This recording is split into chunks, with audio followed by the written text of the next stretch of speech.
នេះលោកទាំងអស់គ្នាជួបជាមួយគ្នាទៀតហើយអញ្ចឹងថ្ងៃនេះអ្នកទាំងអស់គ្នានឹងសប្បាយចិត្តទៀតហើយពេលដែលបានមើលវគ្គដែលពួកគេទាំងអស់គ្នានឹងមានការហៅថាបេសកកម្មដ៏សំខាន់បំផុតមួយអញ្ចឹងតាំងពីវគ្គមុនយើងបានដឹងហើយថាក្រុមរបស់តចរតនឹងបានចាប់ខ្លួនរបស់ Blinky ដើម្បីធ្វើជាចំណាត់ខ្លាំងបង្ខំឲ្យជីមរបស់យើងនឹងធ្វើការបើកស្ពានបិសាចនោះហើយអនុញ្ញាតឲ្យការមកចេញមកចាំមើលថាតើពួកគេនឹងអាចធ្វើរឿងនោះបានទៅជោគជ័យឬអត់ហើយនិយាយមែនវគ្គនេះគឺពិតជាល្អមើលណាស់សូម្បីតែខ្ញុំផ្ទាល់នឹងមើលហើយនិយាយពីលក្ខណៈថាសប្បាយតែម្ដងទាំងអស់គ្នាដូច្នេះយើងកុំឲ្យវែងឆ្ងាយយើងចូលមកដល់សាច់រឿងរបស់យើងតែម្ដងឥឡូវនេះយើងឃើញថាជីមរបស់យើងនឹងកំពុងតែអង្គុយនៅពេទ្យហើយ Blinky នេះក៏បានទេមកគឺ sticker នេះជាអ្នកទេមកអញ្ចឹង Blinky ជានិយាយបន្តមក Blinky ក៏បានប្រាប់ថាឥឡូវនេះខ្ញុំចង់បានគេចាប់ខ្លួនដែរលោកម្ចាស់ប៉ុន្តែលោកម្ចាស់ក៏មកឲ្យសោះព្រោះពួកស្អីគេនេះវាចង់ឲ្យលោកម្ចាស់មកដើម្បីបើកទ្វារបិសាចនោះទេដូច្នេះលោកម្ចាស់ក៏មកជួយខ្ញុំអីជីវិតខ្ញុំតែមួយវាមិនសំខាន់នោះទេជីវិតមនុស្សនិងជីវិតតរតៃផ្សេងទៀតទៅសំខាន់ប៉ុន្តែយើងមិនតែចាំមើលទាំងអស់គ្នាទេថាតើជីវិតរបស់យើងនឹងសម្រេចចិត្តបែបណាបន្ទាប់ពីនោះម្ដាយរបស់ជីមក៏បានដើរចូលមកហើយគាត់ក៏សម្ដែងអារម្មណ៍ថាហើយអ្វីក៏កូនជួយទៅក្នុងព្រៃតែកូនកំពុងធ្វើអ្វីម៉ែពិតជាមានការបារម្ភមែនទែនថាកូនទៅក្នុងព្រៃធ្វើអ្វីបន្ទាប់មកជីមរបស់យើងគាត់ក៏ជាលក្ខណៈគាត់មិនអាចនិយាយប្រាប់ការពិតទៅកាន់ម្ដាយបាននោះទេខ្លាចម្ដាយរបស់ខ្លួនមានការបារម្ភដូច្នេះជីមនិយាយថាអូតែជាសត្វព្រៃធ្វើបាបខ្ញុំហើ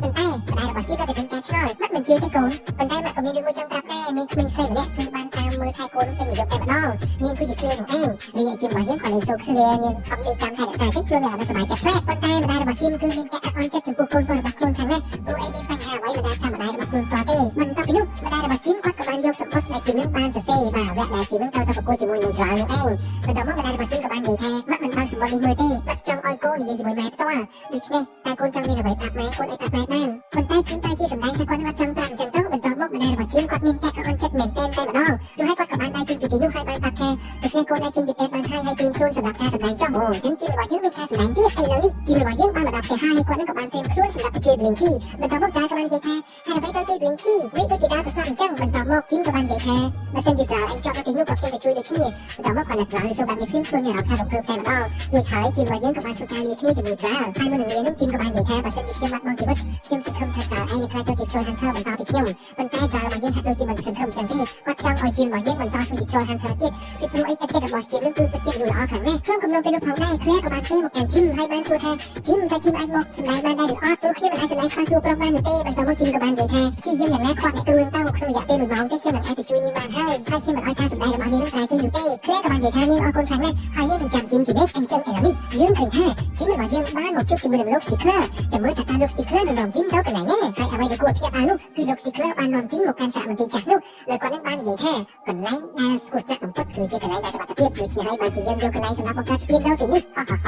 ឥឡូវនេះលោក Stickler ក៏បាននាំជីមចូលមកក្នុងកន្លែងស្ពាននោះហើយជីមគឺបានដើរចូលមកកន្លែងស្ពាននោះដូចគ្នាចំណែកឯ Blinky នឹងមានការភ្ញាក់ផ្អើលមែនទែនដែលជីមជួយខ្លួនប៉ុន្តែខ្លួនក៏មានការសោកស្ដាយដែរព្រោះអីបើតាណាជីមរបស់យើងអាចបើកទ្វារនេះបានដូច្នេះពិភពលោកនឹងចប់ហើយប៉ុន្តែជីមគឺគាត់លក្ខណៈមានទឹកចិត្តល្អខ្លាំងពេកបានជាគាត់លះបង់ដល់ទឹកនេះមកជួយ Blinky ទោះជាវាមានគ្រោះថ្នាក់បែបណាក៏ដោយហើយក្នុងកលៈទេសៈនេះជីមរបស់យើងមិនអាចធ្វើការវាយប្រហារជាមួយនឹងពួកគេបានទេព្រោះគ្នារបស់ពួកគេពិតជាច្រើនខ្លាំងណាស់បន្ទាប់មកជីមរបស់យើងក៏បានយកអាវិញ្ញានឹងយកមកដាក់ចូលកន្លែងស្ពាននេះប៉ុន្តែមួយសន្ទុះក្រោយមកក៏យើងលើសូសំឡេងtracker សម្រាប់ដឹងទីតាំងរបស់គ្នារួចហើយគ្នារបស់ជីមជាច្រើនទៀតបានមកជួយជីមដូច្នេះពួកគេនេះក៏បានត្រៀមគម្រោងទៅមុនដែរពួកគេមិនល្ងងនោះឡើយបន្ទាប់មកចាំអីទៀតការប្រកួតក៏បានចាប់ផ្ដើមឥឡូវនេះយើងឃើញថាពួកគេទាំងអស់គ្នាមានការស្វិតស្វាញមែនទែនក្នុងការធ្វើការដណ្ដើមគ្នាវាគ្នាទៅវិញទៅមកបែបនេះទៅចំណែកឯបូឡាក៏បានធ្វើការប្រកួតជាមួយនឹងច្រើនក្នុងកំឡុងពេលនោះផងដែរអាតតតែកាយជាកូនក្មេងនោះក៏បានជួយពួកគេដូចគ្នាដូច្នេះហើយអ្នកគ្នាដែរទៅមកជើងរបស់ Stickler ចំណែកឯ 2B របស់យើងវិញក៏មិនធម្មតាដែរខ្លួនក៏បានធ្វើការវាយប្រហារជាមួយនឹង Stickler ទៅវិញទៅមកបែបអញ្ចឹងទៅចំណែកឯពួក Goblin បានមកធ្វើការវាយប្រហារដល់ជីមរបស់យើងចំណែកឯ R វិញប្រកួតជាមួយនឹងស្ត្រីបិសាចនេះហើយស្ត្រីបិសាចនេះក៏មិនធម្មតាដែរកាប់ដោសាហាវខ្លាំងមែនទែនតែម្ដងប៉ុន្តែ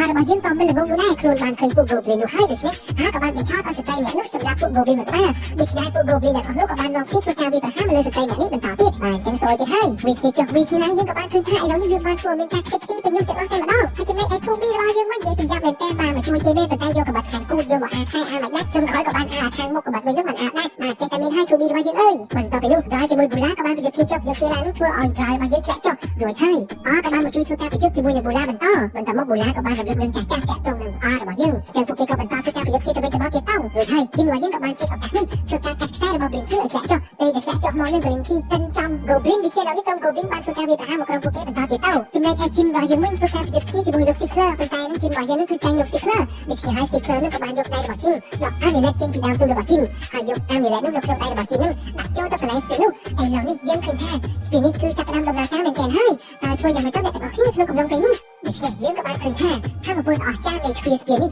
បានធ្វើការស្រូបយកនៅពួក Goblin ជាច្រើនជាពិសេសតើតើចូលបិសាចផ្សេងៗនឹងក៏បានខុសចូលទៅក្នុងនោះដូចគ្នាចំណែក Extra ប្រឡងខ្លួនដែលជីពោរបស់ Claire នេះបានជាយើងរត់តិច បន្ទាប់មកដោយលក្ខណៈគ្រូនឹងអត់ចង់ត្រឡប់ទឹកដីការផ្លែវិញធ្វើកាយកាយទូរបស់យើងនឹងក៏បានឡើងទៅដល់តាមនេះនោះប៉ុន្តែដោយសារតែគ្រូនឹងមានលក្ខណៈទូខាងពេកដាក់យ៉ាងណាក៏ដាក់មិនចេញនោះដែរដូច្នេះ drive របស់យើងគាត់ក៏បានលះបង់ធ្វើការទៅដល់តាមនេះចេញពីទីនោះប៉ុន្តែវាពិតជាស្អិតខ្លាំងមែនទែនតែម្ដងដូច្នេះហើយ drive នឹងបានព្យាយាមអស់ពីកម្លាំងកាយកម្លាំងចិត្តរបស់គាត់ជាដកបែបនេះស្រីបៃសាយក៏បានហក់មកកាប់ដូចគ្នាប៉ុន្តែសម្លាងសយរបស់នាងហើយលើនេះរួចហើយស្ទីនោះក៏បានធ្វើការសូកនាងចូលទៅដូចគ្នាដែរទៅចំណែកឯកាយរបស់យើងបន្ទាប់ពីធ្វើការព្យាយាមអស់ពីកម្លាំងចិត្តនោះដែរក៏ដកវាបានទៅជោគជ័យហើយស្ទីនោះគឺទៅបានបំផ្លាញទាំងស្រុងដូច្នេះយ៉ាងណាមិនអាចចេញមកទីនេះបាននោះទេប៉ុន្តែអ្វីដែលកំសត់នោះគឺយើងឃើញថាកាយរបស់យើងប្រហែលជាបាត់បង់ជីវិតទៅហើយពីព្រោះឥឡូវនេះយើងឃើញថាកាយរបស់យើងបានប្រែក្លាយទៅជាថ្មអស់ដៃម្ខាងបាត់ទៅហើយប៉ុន្តែវាមិនអីនោះទេសម្រាប់អស់កាយរបស់យើងនៅមានជីវិតបន្ទាប់ពីនោះពួកគេសប្បាយចិត្តបានយូរកណ្ដាលហងក៏សាប់តែឃើញថាប៊ូឡានឹងបានងើបឡើងវិញដូច្នេះពួកគេទាំងអស់គ្នាក៏បានហក់ចុះទៅខាងក្រោមទឹកចំណែកឯប៊ូឡាវិញក៏មិនលើកលែងអោយពួកគេដូចគ្នាប៊ូឡាក៏បានធ្វើការហក់ចុះទៅក្នុងទឹកដែរហើយធ្វើការដេញតាមវាប្រហារជីមរបស់យើង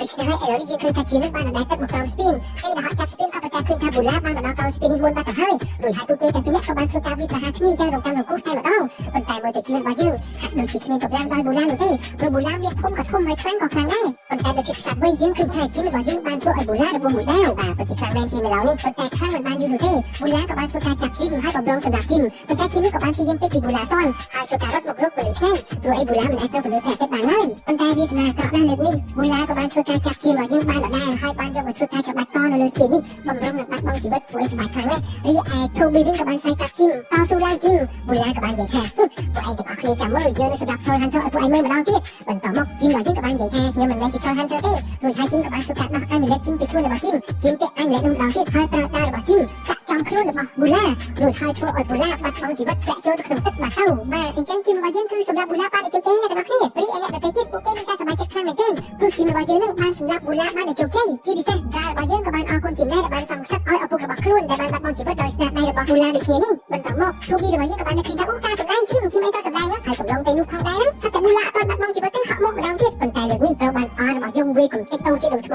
ប៉ាំងតែម្ដងក៏ជាអស្ចារ្យមែនទែនហើយជីមរបស់យើងក៏បានធ្វើដំណើរទៅកាន់កន្លែងសម្ដែងរីឯ Blinky វិញធ្វើការប្រមូលអាដុំថ្ម Killer Head នោះដើម្បីយកទៅកាន់ទឹកដី Troll Hunter វិញចំណែកឯជីមរបស់យើងជាមួយនឹង Claire វិញពួកគេក៏បានធ្វើការសម្ដែងយ៉ាងកំសត់តែម្ដងយើងឃើញថា Claire បានមកខាំមាត់របស់ជីមបន្តមក Claire ក៏បានចាក់សម្រាប់ខ្លួនឯងហើយពួកគេនោះក៏បានស្លាប់ទាំងពីរនាក់តែម្ដងនេះជារឿងស្នេហា Romeo and Juliet រីឯគ្រប់គ្នាវិញបន្តពីឃើញឈុតឆាកបែបនេះម្នាក់ៗមកគ្នាកំសត់ហូរទឹកភ្នែកតែម្ដងហើយការសម្ដែងរបស់គេគឺទទួលបានជោគជ័យយ៉ាងអស្ចារ្យតែម្ដងហើយជីមក៏បានសន្យាថាខ្ញុំនឹងរកប្អូនប្រុសរបស់នាងឲ្យឃើញទោះជាខ្ញុំត្រូវបាត់បង់ជីវិតក៏ដោយដែលធ្វើឲ្យ Claire របស់យើងមានអារម្មណ៍ថាអូយពិតជាមានសុភមង្គលមែនដូច្នេះបន្ទាប់ពីចប់រឿងរួចយើងក៏បានឃើញថា Drive របស់យើងបានរកទឹកដី Troll Hunter វិញហើយពីព្រោះខ្លួននឹងបានជួយលក្ខណៈទេសកម្មដ៏ពិសេសជាមួយនឹង Troll Hunter ហើយបានជួយជីវិតមនុស្សនិង Troll អតីតជាច្រើនដូច្នេះឥឡូវនេះគាត់នឹងមានមុខមាត់វិញហើយចំណែកឯ 2B ជាមួយនឹងជីមវិញក៏បានធ្វើការពិភាក្សាគ្នាបន្តិចបន្តួចហើយជីមរបស់យើងក៏បាននិយាយថាខ្ញុំពិតជាអរគុណណាស់ដែលមានមិត្តភក្តិល្អដូចជា 2B ឯងធ្វើឲ្យ 2B របស់យើងនឹងរឹតតែមានការសប្បាយចិត្តហើយពួកគេនឹងក៏បានសប្បាយលាយជប់លៀងពេញនោះអញ្ចឹងទៅប៉ុន្តែយើងកាត់មកដល់កូន Troll របស់យើងនេះវិញឥឡូវនេះយើងឃើញថាកូន Troll របស់យើងនេះបានមកដល់ទឹកដីនៃ Darkland ដ៏ងងឹតងងល់នេះហើយក៏បានប្រកាសឃើញថាគឺមានកូនញ៉ែតច្រើនមែនទែនដែលត្រូវបានគេចាប់មកដាក់ទីនេះដើម្បីធ្វើការផ្លាស់ប្ដូរជាមួយនឹង Troll ប្រៃកាយអូពិតជាគួរឲ្យអាកំាំងខ្លាំងមែនដូច្នេះខ្ញុំចង់ប្រាប់អ្នកទាំងអស់គ្នាថាមិនមែនបានន័យថាប៊ូឡាបាត់បង់ជីវិតយ៉ាងណាមិនអាចចេញមកបាននោះទេពីព្រោះនៅមាន Troll បិសាចជាច្រើនប្រភេទផ្សេងទៀតនឹងចាំជួយយ៉ាងណាឲ្យចេញមកទឹកដីរបស់យើងបានដូច្នេះមានតែចាំមើលបន្តទៀតទេថាតើនឹងមាន Troll បិសាចប្រភេទណាដែលនឹងបង្ហាញខ្លួនបន្តពីប៊ូឡាដូច្នេះរឿងរបស់យើងគឺចាប់ត្រឹមតែប៉ុណ្ណេះអរគុណចំពោះការទស្សនារបស់អ្នកទាំងអស់គ្នាហើយបើចង់ទទួលបានវីដេអូថ្មីៗតន់ចឹងក៏កុំភ្លេចចុច Subscribe ដាក់បណ្ដឹងខ្លះអ្នកទាំងអស់គ្នាទទួលបានវីដេអូផ្លែតែម្ដងពេលដែលខ្ញុំបង្ហោះព្រាមអូតែខ្ញុំសូមអរគុណសូមជម្រាបលា